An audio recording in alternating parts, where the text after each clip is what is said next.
It is man. It is man. It is man. It is man. It is man. It is man.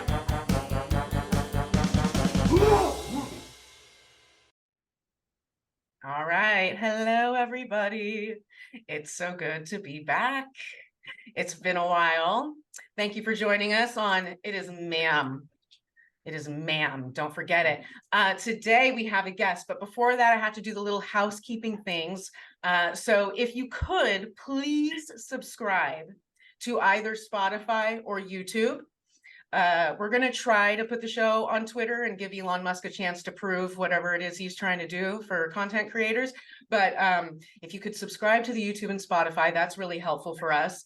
And for people who like Rumble, we're on there now as well. So that's it for housekeeping. Please subscribe and share. Okay. Without further ado, let's welcome Amanda. Hi. Oh. So Amanda, all I know about you is that you were recommended to me as a guest, and I know that you have been to the prison. I And have. so I believe you have stories to tell and experiences to share, and I am dying to hear all about it. You know, all we're trying to do here is pique the masses, and every little story helps. As you well know, I think you've obviously been in this fight just a tad bit longer than we have, so we're here to learn. Oh my goodness. Yes, well, I should probably start with saying that I was in prison, and it was a women's prison. It was a female prison in Scotland, and to my surprise, there were two men that were in that prison with me. These two men, it was my first time, you know, first and last, hopefully, time ever being inside a prison. And normally, you have two types of prisoners. You can have a prisoner who is on remand. So they have not been to court yet. They haven't been, I think like in America, it's your Orange is the New Black, you know, where they're held in a separate, you know, part. And if you have been to court and you have been convicted and sentenced, you usually stay in a different part of the prison. Unfortunately for me, even though I went into prison on remand, so I was never in prison sentenced, I was awaiting trial. I think because it's a women's prison and it was really quite small, we were all mixed in together. So not only was I not separated from the women who had been already charged, and a lot of these women they're lifetime prisoners, so they're in there for things like murder. Not only were we not separated from them, we're not separated from the men either, whether they have been convicted and charged or not. So it's pretty scary. What year was this? Oh, I think it was 2018. 2018, yeah. Wow. Mm-hmm. So did you know ahead of time that there were going to be men in the prison? Had you ever even heard of such a thing? No, I had never heard of it in my life. Never. Did you? Never. Now, had you ever seen Orange is the New Black, by the way?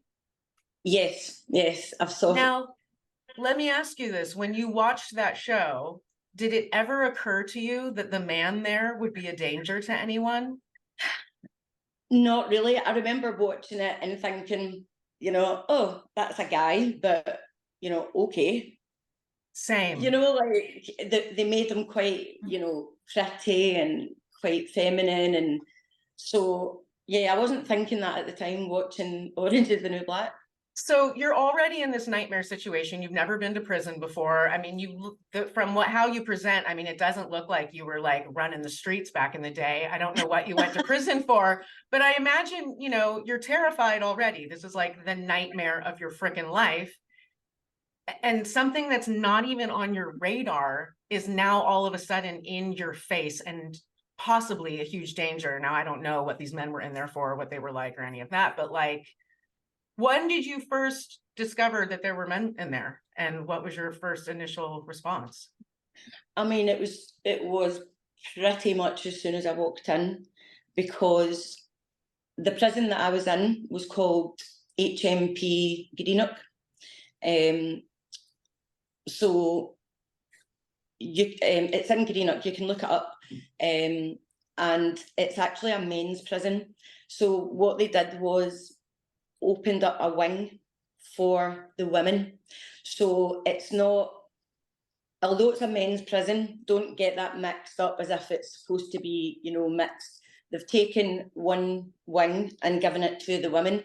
So you can only fit 50 women in that wing anyway. So it's really, really small. So pretty much as soon as I went in, I saw them, and they, I mean, one of them was over 6 foot, I would say about 6'3", really massive, really heavy, wore the male clothing, didn't have any breasts, wasn't on any hormones, didn't wear any makeup, you know, just did not try and present like a woman at all. And he was in there for crimes against women. And I'm pretty sure you can actually look this guy up on Trans Crimes UK. And he had a girlfriend who used to come visit him. So he was saying he was a lesbian. And we all had to call him Laura. That was just one of them. What about the other one? I want to hear, did he present similarly? So he tried to present, he was a gay guy, and he's also on Trans Crime UK. And he went in as a guy because he met a guy on a gay dating website, and the guy went to his house and he stabbed him to death. So he met him on one of these, so I think it was like a one-night stand. So he went in as a guy and then decided to be a woman. So although he tried to present more feminine, like wearing makeup and stuff, you could still tell it, he was still bigger than me, and I'm 5'7". So you could still tell they're men. They don't really look anything like women. So he said he was gay, but you know, had killed this. So a murderer and a sexual deviant, basically. That's who you're locked up with. And this guy that was in there apparently done a fitness contest while he was in prison, Miss Fitness, and he won it. And that makes me sick, because I used to go to the gym when I was there. So if I had taken part in that, he would have whipped my ass. Do you know what I mean? And although it's not the Olympics, until you're inside there, and it's maybe one of the only things that you've got to look forward to, and you really want to try really hard, it's a big thing. Yeah, I can understand that for sure. So how did you, I mean, obviously it was immediately that you were confronted with these two gentlemen. And as Mel says, you're already in this horrendous experience, you know, like it's bad enough already. Then you get these two thrown in, and it was straight away. So you won't know if the behaviour of the women in that wing changed substantially when they arrived. I mean, they were there when you got there. Did any of the women that had maybe been serving a bit of time before you arrived, did they kind of talk about how they ended up in that wing, or did you hear through the grapevine why they were put there, or did they just ask and get removed from the men's wing? I mean, I don't know how they got there, because I didn't even know who these men were, and it wasn't until I came out, and a few years ago, people would, because I was only in there for 7 weeks, so then a few years ago, this turf and stuff, I became aware of it, and people started asking me to speak. And it wasn't until I started speaking out that I came across the Trans Crime UK, and I'm quite adamant that these are the two men that I was in with. But when I asked them what they were in for, they told me. The gay guy told me. The big guy who I had to call Laura, he said he was in for domestic violence or something. And he was like the Hulk. I mean, domestic violence is bad enough, as you know. So domestic violence against a woman, and then he's in a women's prison. But it wasn't until I came out and realised he's been in prison lots of times for I think he was raping women in their sleep and stuff like that. You'll be able to find it on that website. So, like, the women didn't, there was maybe only a couple of women that would talk to them. Everybody else would just be like, they wouldn't want to speak to them. They were either frightened or they just seen them as dirty wrongings, like nonsense. They don't want to be anywhere near them. And I think one of the worst parts is that in Greenock Prison, we've got communal showers. Sorry, I called it HMP Greenock. It's HMP Gateside and it's in Greenock. Now, we don't, it's a really, really, really old prison and they're calling for it to be pulled down. So there's the first cell I was in, it was condemned, had to be moved. And there's no showers in the cells. So it is communal showers. And I remember one of the MPs brought it up with one of the high Hegians in this debate in government, and they were like, you know, no, there's no communal showers, and as if I'm a liar. But no, it's one of the oldest prisons, and you can go there and, you know, put in a freedom of information request, and you know, it's just that communal showers, and you've literally got these two little shitty plastic, you know, like saloon doors that are like, you know, just like that, and then this tiny little curtain. So you're all in together, and there's no cameras or anything in there. So when you come out your shower as well, you have to obviously, you know, dry yourself. That's where the hair dryers are, like, you know, stuff like that. But you don't really want to be hanging about in there, you know, when there's guys either. And yeah, that was, I mean, to say that I was lying about communal showers, there's definitely communal showers there. And yeah, the women just, some of the women, you know, a couple of the women would befriend them and speak to them. But I actually did notice that one of the women was Muslim, I think, because she wore like the scarf, I don't know what it's called. And I did notice that I didn't ever see her without it on. And, you know, I didn't really know anything about religion. And I'm now thinking to myself that she probably wore that all the time because they were in there. You know, the headscarf, if you can't take it on and off in the presence of males. But I don't know. Just. Yeah, that makes sense, actually. Yeah, that's not the first thing that would have come to my mind. You know, when you mentioned a Muslim lady being in this situation, I was just trying to calculate, you know, how she would be perceiving being in that situation. But yeah, you're right. She would have had to completely alter how she moved within the place. But as you say, all women must have. You know, there's no way you just carry on as normal in the shower. You know, that's just not going to happen when there's a big fella standing next to you. Did you ever feel, you said you didn't kind of engage with them. I mean, did you talk to them at all, or did you actively avoid them, or was it quite easy to keep out of their way? Like, how much did this impact you in terms of, you know, segregating from them? Well, I mean, most of the women are kind of locked up for approximately 22 to 23 hours a day, and it's single cells. So you're not sharing, not in that prison. In that prison, it is single cells, and there's no shower, so it's just you and the bed and whatever. So they do get out if they want to go for an hour's exercise, and if you go out for an hour's exercise, you're all out together. If you're going for a shower, you're all out together. You know, you have to request a shower as well. If you don't request a shower the night before, you don't get out. So you're all exercising together, showering together, eating in the canteen together. If you go to the gym, you're in the gym together.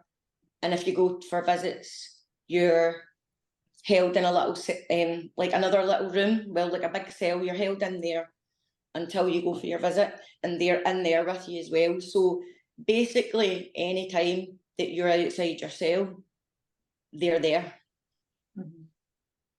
And that's one of the reasons why, as I'd said before, I had asked to have the contraceptive coil fitted, because like, I had my husband, my 4 children, and I'd never had like a contraceptive. I've never had any contraception, and I was just terrified. You know, these are when you're sitting as well and you're locked in your cell for like 23 hours a day, and you're away from your family and your kids, and there's these men here and they're massive, and you know one of them is there for a like stuff against women. So sorry. Take time. Yeah, so I just thought, if one of these guys rapes me, like, what would I do? Like, I don't think personally I would be able to have an abortion. I would need to bring home a baby to my family that wasn't my family's. You've got to worry about STDs. Like, I had to get a hepatitis C injections or something when I was in there. So you have to worry about a lot of these things. Sorry. So we cut for a bit. You want us to take a break? Yeah. No, I'm okay. You okay? Yeah, sorry. So yeah, I had to go and get that. Well, I didn't have to, it's not protocol, but I didn't know what else to do to put up a barrier just in case, like, you know, risk assessing. Thank God none of that, nothing like that happened, but it was just kind of, even, it was horrific. And then you don't normally get a job when you're in prison unless you're convicted. So I shouldn't have had a job because I was on remand, but I got a job because they've got a salon, and so there's only a handful of people that can go and work or want to go and work in the salon. Well, they all want to work in the salon, but only a handful can because they're getting trained. So it's usually your lifers that are getting those privileges. So the women that I were in there with, I think there was maybe 5 of us, and 2 of them were lifers for murder, and one of them was the gay guy, Alex, who was a lifer. He was in there, and so they're training up to be beauticians or hairdressers. But the reason that I got a job in there is because I've got an HND in beauty, so I was actually more qualified than the prison officer that was teaching it. So they were allowed a lot more treatments in there because I was there and I was qualified, so they could get all these things that, or I could show them how to do things that they couldn't normally get. But I was only there for, you know, not that long, and I had to leave because it's a very hostile environment, and people can get very angry very, very quickly. They've got a lot of mental health problems, addiction problems, like loads of stuff. And I remember trying to show one of the women how to file a nail properly, and I tried to do it in a nice way, but she was absolutely fuming, and she felt that I was making her feel stupid and belittling her, and then there was talk of me getting stabbed with a pair of scissors and stuff, and I just thought, I'm not going to lose my life over an eyebrow wax. Do you know what I mean? Yeah. So Yeah. so I just thought, no. And I know, so anyway, I left that job, but then that was me stuck in my cell again for longer and getting no money, because that's how you get money when you're in prison. You get like £12 a week or something. But I just want to let people know that you do have to pay £1 for your TV licence out of that £12. My God. Wow. So then that's you not getting out your cell and getting no wages. So, but I would, so they're everywhere. And I think a lot of the women try and not engage because you have to call them she, her, you have to call them Laura. And I kept getting it wrong, because how can you not? This is a man mountain standing next to you looking like a big man, and we're supposed to call him Laura. Yeah. And if you didn't, you would get punished, or you would get written up, or you could be charged with a crime while you're in prison. You don't get away with anything. If you fight with someone, you're going to get charged with assault. So you misgender one of these dudes, what's that, hate crime? Like, That's so fucked. I really hate everybody right now. Yeah. Okay, well, what was Laura like? Was he enjoying it? Was he menacing? Was he quiet and like just not looking for trouble? Just curious. I would say he was always out and about. He didn't hide away or shy away. But not menacing, as in, not to me, you know, I didn't feel as if he was like following me about or anything, but you always have your eyes, you know, because I would try and stay away, you know, I just wanted to limit any, you know, and so you're constantly scanning. So I think you do that in prison anyway, and to be aware of your surroundings.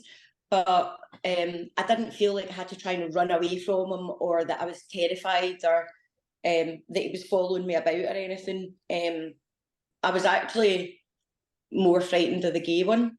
I don't know why. Okay. Was it Yeah, something about his attitude or the way he carried himself? Yeah, he was more like wanted to be a woman and strutting about like a peacock, you know, coming out of the shower with his towel round him and his hair wrapped up in his towel and all that shit. And I'm like, ooh. But yeah, just really wanting to peacock it about, and I just thought, ugh, no, I don't like that. And you know, I guess you've probably heard the saying, going gay for the stay in prison. Yeah. I was in prison with a woman as well called Naomi Fee. You might have heard of her, Kay. She was in a lesbian relationship, and her girlfriend killed a baby, and it was her partner's baby. So she was in prison with me, but apparently now she's in a relationship with Alex, the gay guy. So, you know, you can't even trust these. You know, I thought, I've heard a gay for this day, but straight for this day. Well, maybe it's, I don't know, any port in a storm or something, I don't know, but that's wild. That's absolutely wild. So they're allowed, I mean, I don't expect you to know details, and I don't, it sounds like I'm getting into a gossip session, but I'm actually gobsmacked by that. So they're in a relationship, so that's just being allowed to happen with, you know, Well, that's just nobody's allowed a relationship. Even the right. girls aren't allowed a relationship together. So if they get caught holding hands and all that stuff, like that is not Yeah. allowed, and kissing and all that, it's not allowed at all. So, but it's very clear to see who are in relationships, you know, Right. Yeah, together. of course. Yeah. I mean, these relationships change weekly and bi-weekly, so it's hard, you know, because then they all start fighting over the ex-girlfriend, and then they move on, and then that's just the way they go. It's Yeah. crazy to watch, but yeah, I guess, but there's ways and means. You know, they're in relationships, and there's ways and means of whatever they do. But that just kind of proves to me that we're not even safe from the ones who claim that they're gay. You know, because entering into a relationship with a lesbian, you know.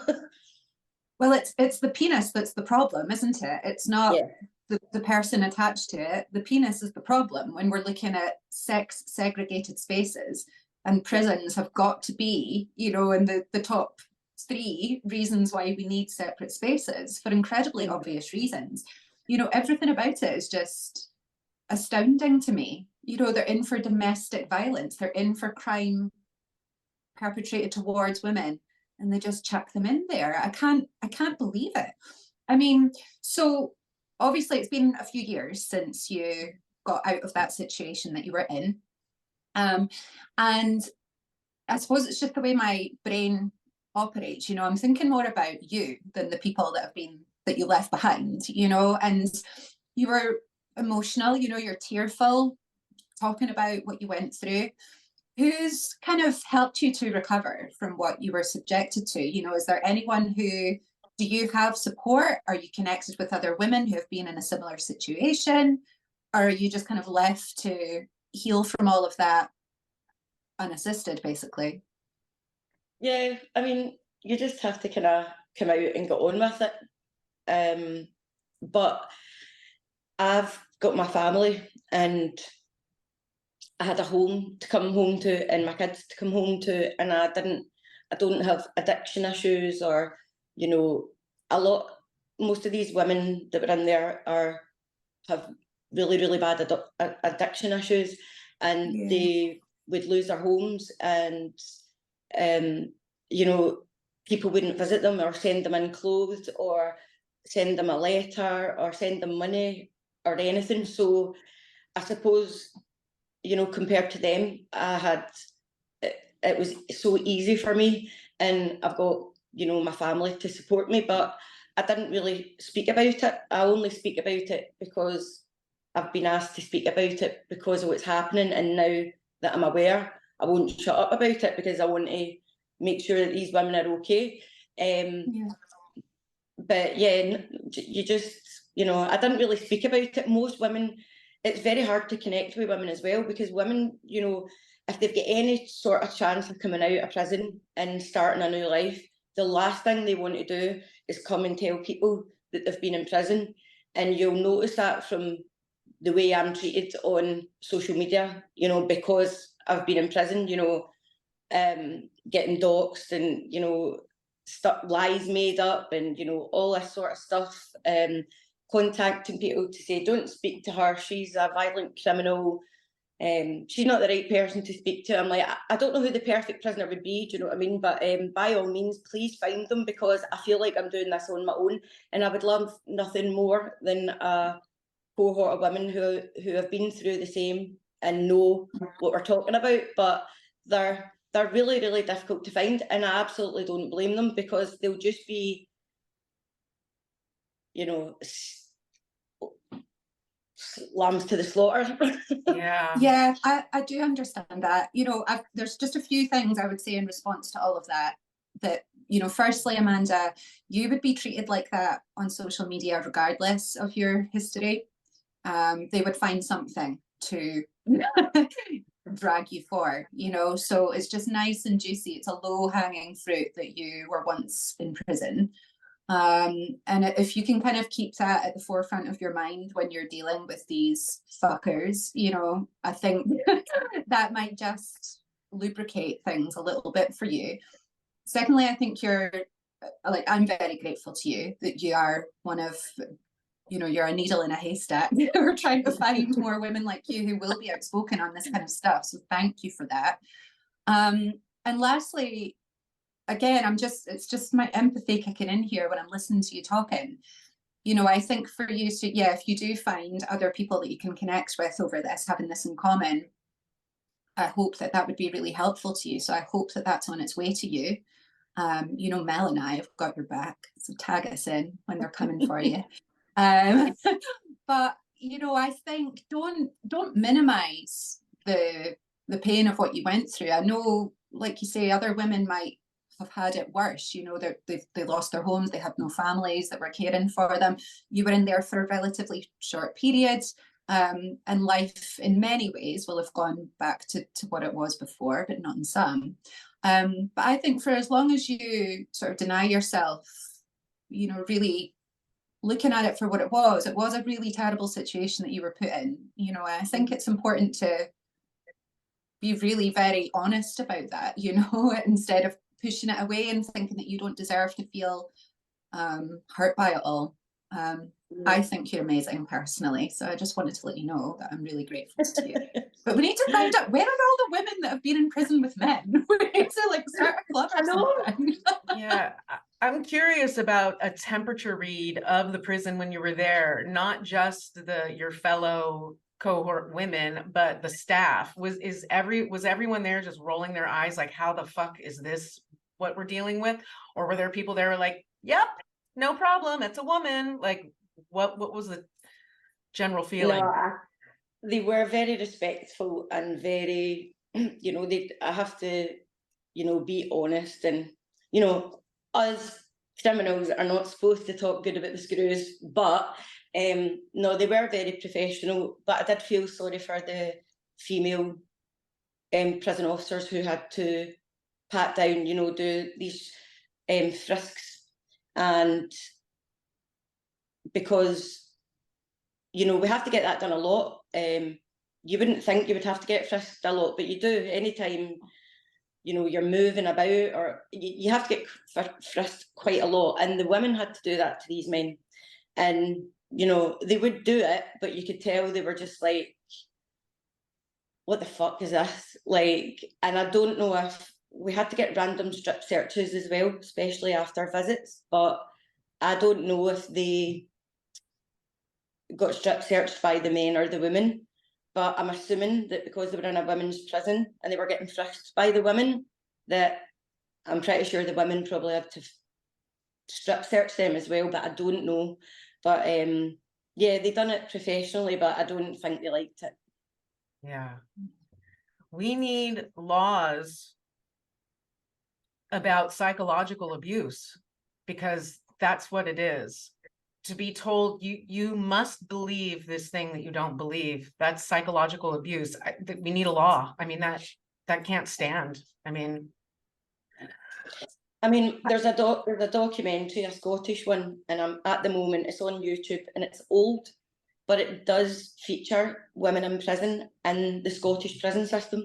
So I've been trying to screen record it and upload it in 10-minute sections to let people see what it's like inside the prison. But these people are so Scottish that I have to change the subtitles, and it takes ages because they can't pick up anything that they're saying, nothing. And I'm sitting trying to change all the subtitles, because people need to realise as well that it's not just the penis that's the problem, you know, because they could argue if they had their penis taken off that no, they're still not getting in, right? They're not getting in because it doesn't just matter about the risk of rape. You know, a lot of things go on in prison. So, for instance, one of the things is if these women have addictions and someone else comes in and they think they've got drugs, they'll just batter them and take them off them, right? Or they'll wait and watch the medicine queue and they'll take medicine off of people. Now, I've got more of a chance of trying to, thank goodness I was allowed my medicine in my cell, but a lot of them aren't allowed to keep it in their cell for obvious reasons. So, but I've got more of a chance of being able to fight back and keep a hold of my medication against a woman than I have against a 6-foot man, whether he's got a dick or not. You know, there's lots of things, and they're supposed to be taking a trauma-informed approach. Most of these women have been subject to domestic violence, sexual abuse, sexual assault. You know, they don't care if this dude's got a penis or not. Mm-hmm. Yeah, where are the laws to protect the women? I mean, it's really cute. You want to, you know, play into gender ideology and placate this fucking lunatic. But there's other people on the other end of that. How the fuck can no one care? So what's happening with the laws? Do you know? I mean, I'm imagining that you're kind of all up in this as far as. Well, they're passing the GRR bill, which basically means that any person in Scotland, any man, can seize a woman, and therefore he is. So it's basically self-ID. They're doubling down. They're doubling down on self-ID. Yes. Yeah. And I mean, one of the big things that happened here was a man called Isla Bryson, and he was pretending to be a woman, calling himself Isla Bryson, and he got put in prison. He was getting put in prison, and they took him to the women's prison in Corntonvale. And so there was like a big uproar, and I think it was round about the time Posey Parker came to Glasgow, round about February.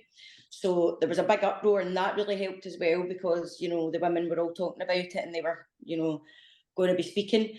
And they took him out of Corntonvale and then put him in a male prison. And they basically pretended that, you know, everyone goes under this risk assessment, and they would always be, he was on his own for 3 days and then risk assessed. And we were like, stop bullshitting us. If you didn't think you were going to put him in a women's prison, you wouldn't have put him in a women's prison in segregation for 3 days to then move him to a male prison. You'd have just put him in the male prison in segregation for 3 days. You were trying your fucking luck and you get caught out. And so he did get moved to the male prison, but they still haven't, it's not made any difference.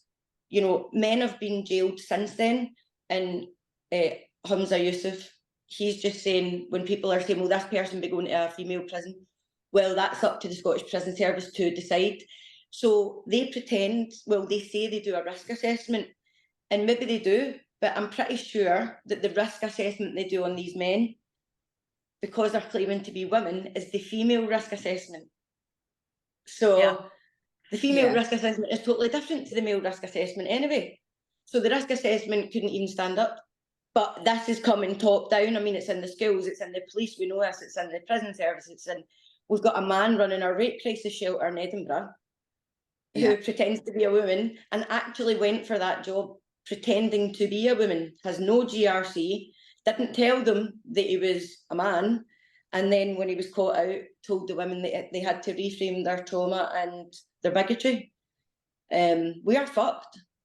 Yeah. We Yeah, are you're not even fucked. allowed to be traumatized as a woman. You can't even be traumatized without that being corrected.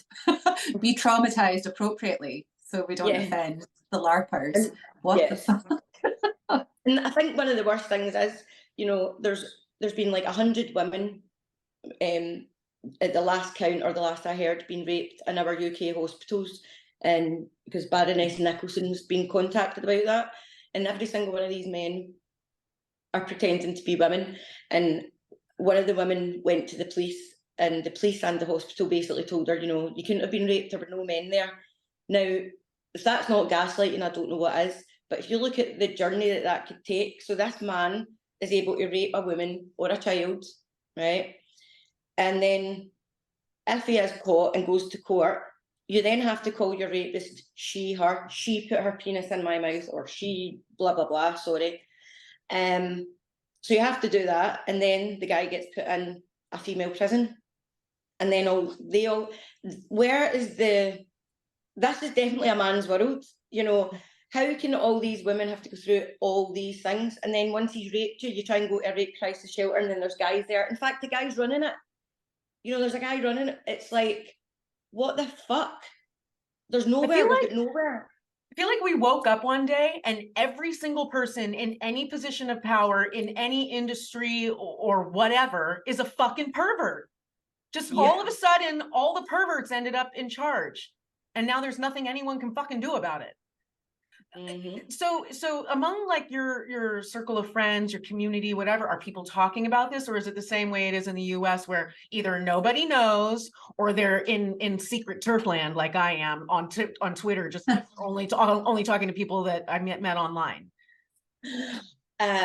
Yeah, I managed to piss a lot of people off. Like, you know, my friends, they're TERFs, that's fine, but they are like, oh, we've got jobs, and, you know, they're not as ferocious. But I did send, you know, I tried to send a message on WhatsApp to, there's a group chat for the kids and the parents in my little boy's class, and oh my God, they were going nuts. I sent one thing asking if they would be up for talking about it, and I was good. There was people leaving the group, there was people calling me names, there was a guy he's like, you better look for an angry ginger guy the next time at the school. If my son ever comes out as gay, I would hate him to know someone like you.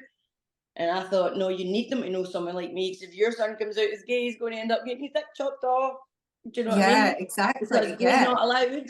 Like, so I have to do a lot of it on my own, because they're fuming. But like, I go to the school fetes and stuff, that I hate all that shit, but I go now because I'm a TERF, and they've got, you know, all this rock painting and all that, so I just sit and rock paint, like, you can't change sex, keep prison single sex, and all the kids sitting at the table and the mums are all looking like, there she goes again. I love that. I love it. Is there anyone? Is there anyone running against, you know, the political, whoever's in power now, that's like, yay, let's just you know, be on with this cult? And is there anyone else contesting that? I'm sorry, I don't know why I can't speak. I'm the same, I don't know, I think I'm just excited. So I'm not, in case you didn't know, not very political, but the SNP who are in charge just now, they're obviously trans, but the Conservatives, like the Tories, they're against this. You know, they're not for it, but everyone else is. So we're kind of like a two-party state, people always say, but we do have other ones, but like the Lib Dems, they're all up for it. The Greens, our Green Party in the UK is a bunch of paedophiles anyway, and that's actually, you know, verifiable. I'm pretty sure Graham Linehan tried to bring it up on TV on Piers Morgan's show and get shut down as well, because they're a bunch of pedos.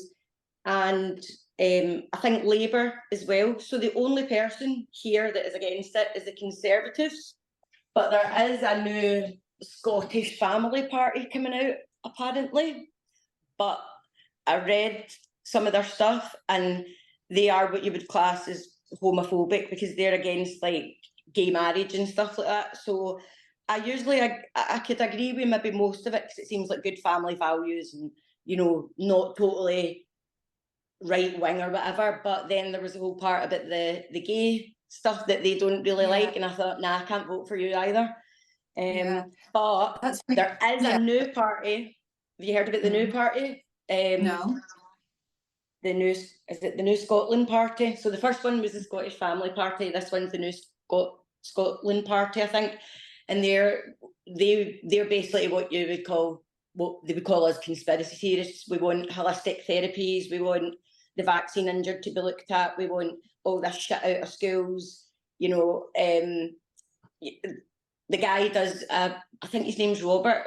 He actually does things in George Square every 8 weeks. Like he does. I don't know if you know who they are. So there is a new party, but I don't think new parties are going to be able to kind of, you know, take over very quickly. I think it's going to just stay the same. Decades. Yeah, it would take decades. And there was something else that popped into my head there, but I'm having my once per episode menopause moment. That it's just a regular feature in the show. It was about, you said something about the Greens that made me laugh, and then something popped into my head. I'll come back. Oh, the Greens are all pedos. I said they were all pedos, and Glenner spoke about the Green Party when he was on Piers Morgan thing. Yeah. Oh, that was it. That was something that Mel brought up in the last episode that we did with Eva Kuralova. We were talking about the overcorrection, right? So when you were talking about that family party and how actually it sounds like they want to go back several decades and to more traditional times, perhaps. Yeah. And fuck that. We just need to evolve into something that's normal, reasonable, doesn't involve women being, you know, sent to slaughter, and doesn't involve paedophiles running our country. That would be great, you know, but I can't see. I think everything's just going to have to collapse and start again, and it's already crumbling. You know, we're in the collapse. So it's the MAPS thing that's coming out now. So do you remember it was Pi in the 70s? I think the Paedophile Information Exchange. These people didn't go anywhere. They just went underground. And now we've got MAPS, minor attracted persons. The governments are starting to talk about calling 12-year-olds. Oh yeah, that's the end of young adults. Now you're becoming a young adult. Like, no, you're an absolute non. Yeah, absolutely. In California, they passed something where the children can emancipate at 12, and that includes if their parent misgenders them. They can go to school and be like, hey, my mom won't call me her. And they'll be like, okay, well, we'll find you another home to go home to tonight. And that's the end of that. You can't come up, pick your kid up from school that day. Like, you can drop them off and that's it. I mean, I'm pretty sure that would happen here as well, just for the simple fact the kids are being socially transitioned in school, and it is basically classed as a form of child abuse if you do not do the affirmation only. So I do know parents that have split up because of it, and the kid is no longer having contact with one parent and is with that parent, and instead of what they would normally do would be try and work out a resolution so the family could be together. What they're doing is the social services are, yes, you're great, you're right, that's the bad parent, you know, for not affirming, and they lose all their rights. So I'm not really sure what would happen if it was a single parent who refused to affirm a child and they went to school and said that. Yeah, they'd lose their kids.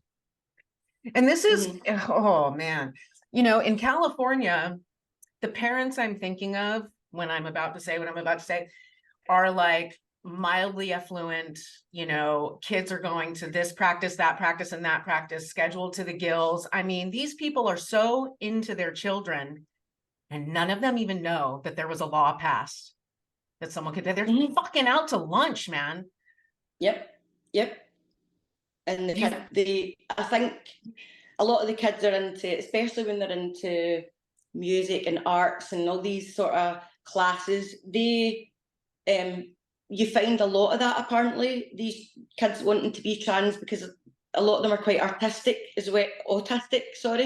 they're autistic and artistic, and a lot of the kids that are being captured, especially in the UK, which came out in the cast review, is a lot of them are autistic, LGB and autistic. So it's not surprising that in certain cohorts there will be, but I think there's more and more. It's literally grooming. You know, they're telling them from nursery that you can be born and, you know, sex isn't real, basically, and you can choose your gender.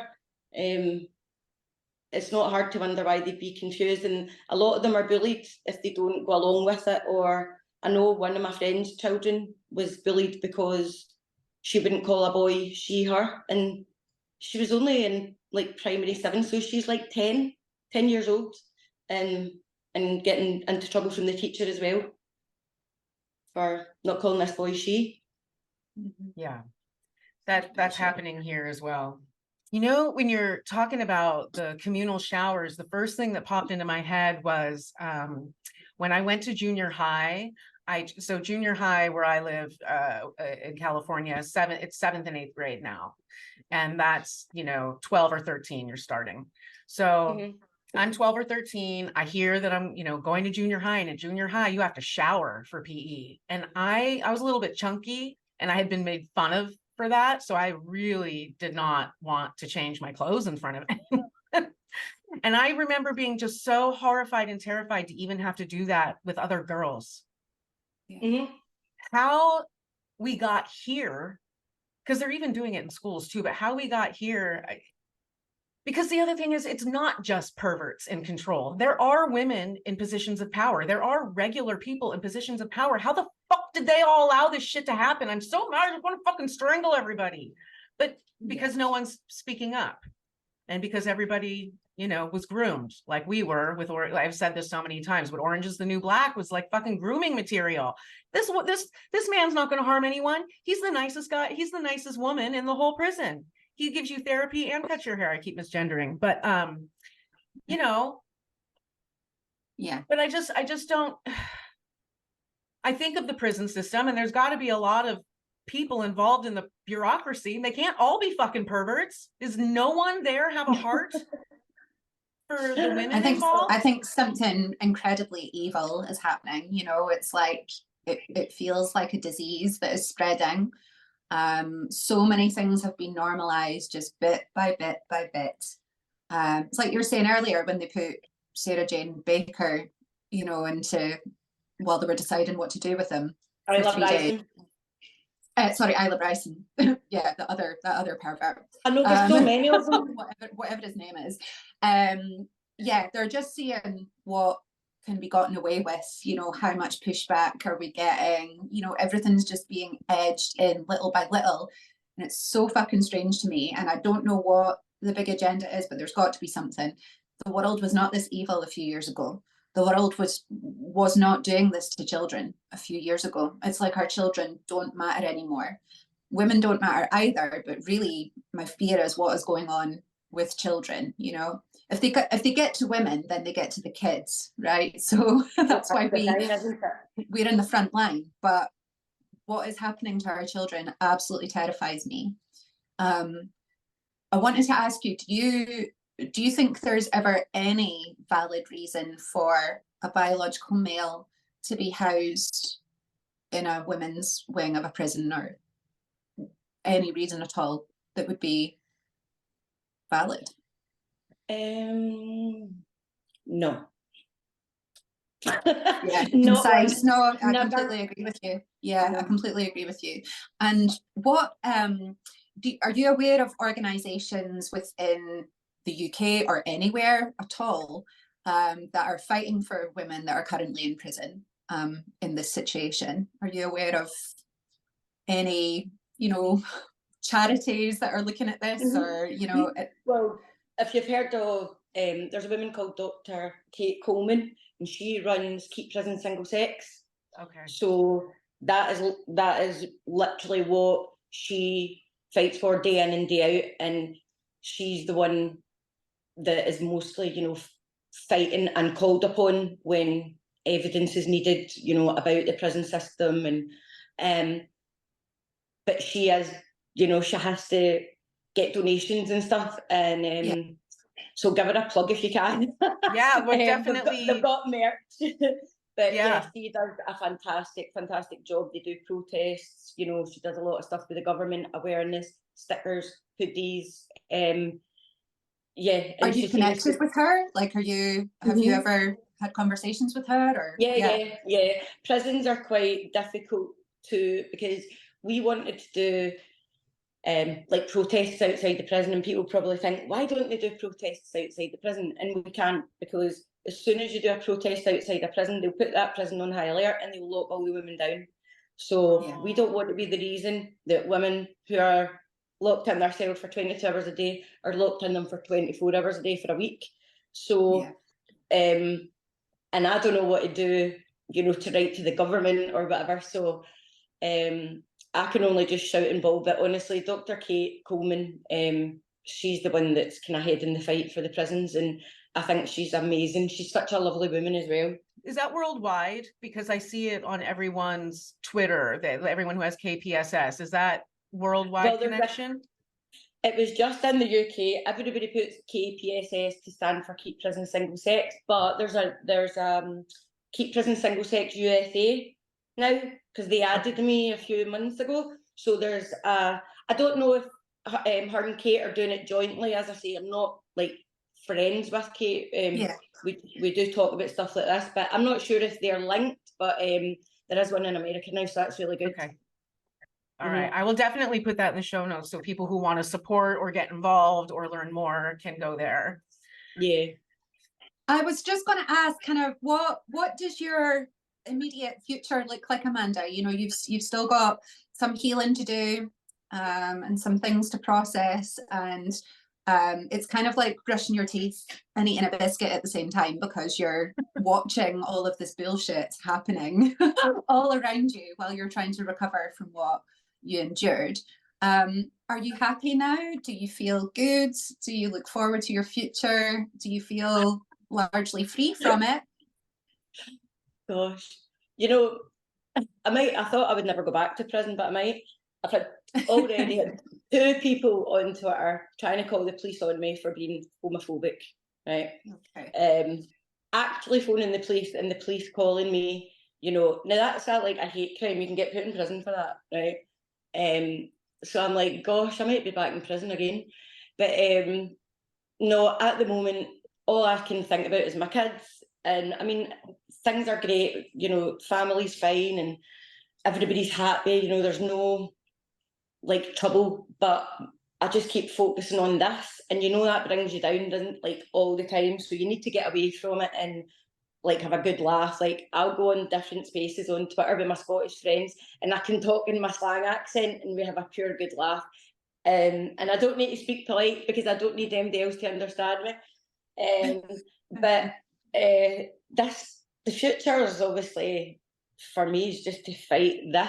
Like, I don't even want to go back to work anymore. I literally have chosen to do this, you know, full time. And I know I can only do so much, and I can't go to every event, and it is only Twitter Spaces. But at the end of the day, this is maybe, I don't know, maybe 4 times that I've been able to speak on such a big platform like yours in order to get the word out about these women in prison, and that does make a difference. So even if I'm saying the same thing to the same 3,000 people every single day, there's always that one person that will hear or someone will recommend, and then it's another chance on a different platform to hear about what these women are going through. So yeah, It's Yeah. so Just be- amazing how many women are, and you know, thank you so much for doing that. You don't owe anybody anything. But it's amazing how many women are doing exactly that, like walking away from their regular life to fight this fucking thing. People better watch the fuck out.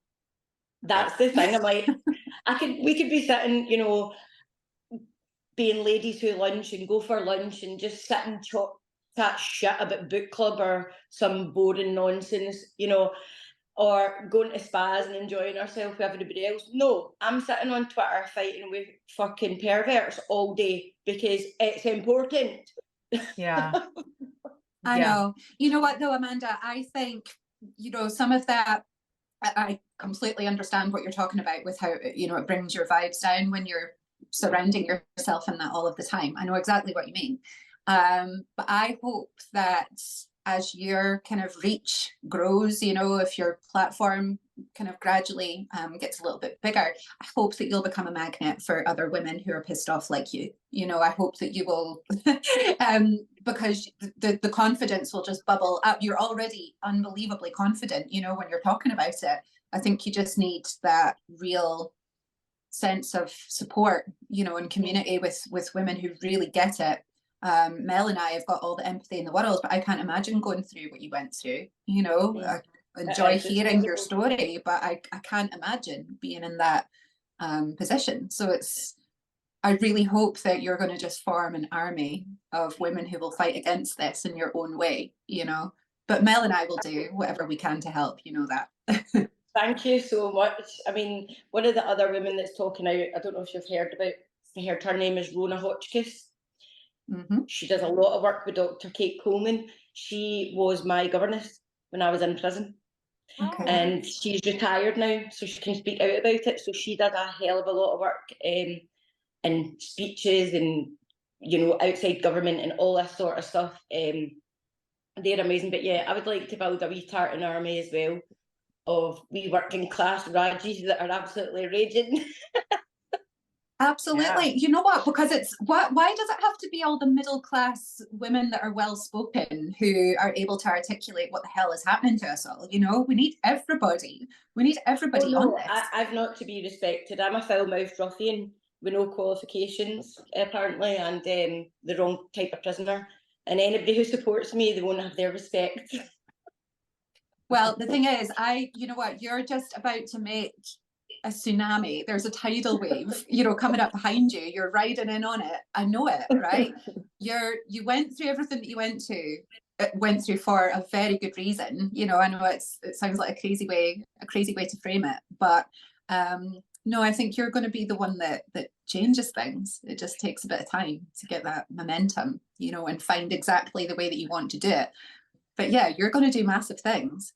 So you're just the right prisoner, in my view, you know, and you know, you're Scottish, so you're already predisposed to being quite gobby and quite confident with your speech, you know. I remember you were looking for Scottish people. Who can I follow? And I went, I'm Scottish, but I say the word cunt a lot. And she was like, follow. Bing. And then I saw her video on Twitter, and I was like, oh, follow it. I was like starstruck. I love it. Well, thank you, Amanda. I loved chatting to you. It was brilliant. No, you too. Thank you for asking me. Yeah, thank you so much for sharing. I really appreciate it. Your story needs to be heard. Thank you. Let's help these women. Yeah. All right. On it. I'm gonna get the males out of the female jails. Yeah. Keep prison single sex. Yeah. Absolutely.